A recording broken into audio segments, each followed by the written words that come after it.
Hi, hello. எல்லாரும் நல்லா இருக்கீங்களா?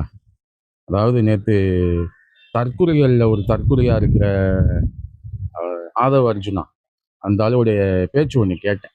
கேட்டுட்டு எனக்கு செம்ம காமெடியா போச்சு. என்னடா இப்படிலாமா யோசிப்பாய்ங்க அப்படின்னு சொல்லிட்டு. அந்த பேச்ச நீங்க முதல்ல கேளுங்க.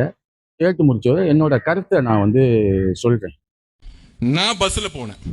மகாபலிபுரம் டு கோவளம் வரைக்கும் போனேன் ஒரு சர்வே எடுக்கிறதுக்காக. நானும் என் ஆபீஸ்ல வேலை பார்க்குற ஒரு தோழரும் போனோம். கேப்லாம் போட்டுட்டு போகும்போது நம்மளுடைய சின்னம் இருக்கு பாருங்க, எந்த அளவுக்கு ரீச் ஆயிருக்கு தெரியுமா? கோவளத்திலிருந்து கரெக்டா 7-8 ஸ்டாப், சாரி மகாபலிபுரத்துல இருந்து கோவளம் வரைக்கும் நான் போயிட்டு இருக்கேன்.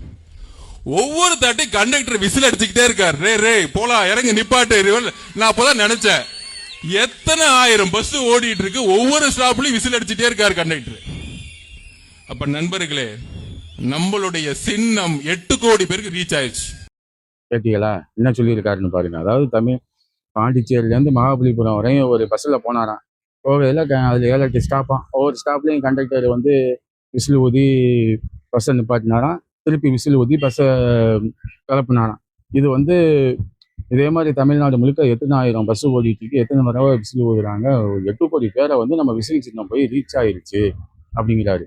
என்னமோ தாவேகாவுக்கு விசில் சின்னம் கிடைச்சதுக்கு அப்புறம் தான் கண்டக்டர் கையில விசில் இருக்கிற மாதிரி இவரை நினைச்சுக்கிட்டு பேசுறாரு. இதுல இருந்து என்ன தெரியுதுன்னா, அவர் முன்ன பின்ன பஸ்ல போனதில்லை அப்படின்னு தெரியுது. ரெண்டாவது டிரைவருக்கும் கண்டக்டருக்கும் உள்ள கம்யூனிகேஷனே அந்த விசில் தான். அப்படிங்கிற தாவாக்காவுக்கு சின்னம் கிடைச்சுதான் இவர் கண்டக்டர் விசில் வச்சிருந்தாரா என்ன?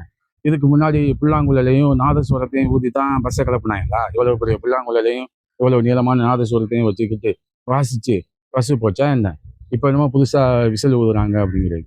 அதாவது ஒரு தற்குறி. இதெல்லாம் நம்ம எப்படி சொல்கிறோம், இதை மடக் அப்படின்னு வேற சொல்கிறாங்க. அதை நம்ம சொல்ல வேண்டியதில்லை. தற்குறிங்கிறதோட நிறுத்திக்குவோம். நல்ல வேலை இவங்களுக்குலாம் சங்கு சின்னம் கிடைக்கல. சங்கு சின்னம் கிடைச்சிருந்தா என்ன இருக்கும் தெரியுமா?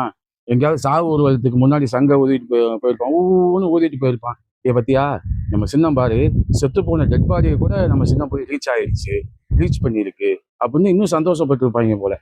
தற்குறி பலைகளா என்னடா போங்கடாங்குது.